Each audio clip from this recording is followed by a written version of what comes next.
మంథని నియోజకవర్గంలో outer ring road Sripada outer ring road అని నామకరణం చేయడం దారుణమని మాజీ ఎమ్మెల్యే పుట్టా మధు అన్నారు. శ్రీపాదరావు పేరుకు బదులు మహనీయుల పేర్లు పెట్టాలని పుట్టా మధు డిమాండ్ చేశారు. బంధువుల భూములకు రేట్లు పెరగాలని మంత్రి శ్రీధర్బాబు రియల్ ఎస్టేట్ కోసం ఔటర్ రింగ్ రోడ్ పేరుతో ప్రజల సొమ్ము దుర్వినియోగం చేస్తున్నారని మాజీ ఎమ్మెల్యే పుట్టా మధు ఆరోపించారు. పెద్దపల్లి జిల్లా మంథని మున్సిపల్ పట్టణ పరిధిలోని కూచిరాజుపల్లి శ్రీరామనగర్ శివారులో మంత్రి శ్రీధర్బాబు ఔటర్ రింగ్ రోడ్ కోసం భూమి పూజ చేశారని మాజీ ఎమ్మెల్యే పుట్టా మధు తెలిపారు. ఎమ్మెల్యే గారు భూమి పూజ చేయడం జరిగింది మంథని రింగ్ రోడ్ పేరు మీద. ఇది మేము అవసరం లేదు, 300 కోట్ల రూపాయలు వృధా అవుతున్నాయని చెప్పినా కూడా భూమి పూజ ఎందుకు చేస్తా ఉన్నాడని ఆరాధిస్తే పక్కకే సిఎల్ రాజం గారి భూమి ఉంది. ఇక్కడనే దీనికి ఆనుకునే సిఎల్ రాజం గారి భూమి కనబడతా ఉన్నది.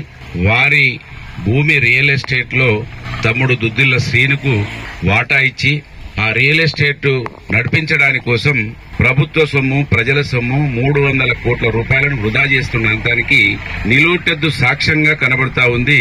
ఈ highway green field highway Manthani నియోజకవర్గంలో 38 కిలోమీటర్లు నడుస్తా ఉంది. గోదావరి యువతలి పక్క నుండి అడిశ్రీరాంపూర్ పైదాకా కూడా చూస్తే 38 కిలోమీటర్లు జర్నీ చేస్తా ఉన్నది గ్రీన్ ఫీల్డ్ హైవే. ఇవాళ 300 కోట్ల రూపాయలు మన కళ్ళ ముందటనే వృధా చేస్తా ఉన్నాడు మంత్రి ఎమ్మెల్యే. ఇవాళ మన కళ్ళ ముందటనే 300 కోట్ల రూపాయలు పుట్టపాక దగ్గర, పోతారం దగ్గర, వేలాల దగ్గర ఇంటర్చేంజ్ రోడ్లు ఉన్నప్పటికీ ఈ రోడ్ ఏం అవసరం వచ్చింది, ఇది మంత్రి ప్రజలకు ఏం ఉపయోగపడుతుందో మీడియా సంస్థలు కూడా మీరు ఆలోచించండి.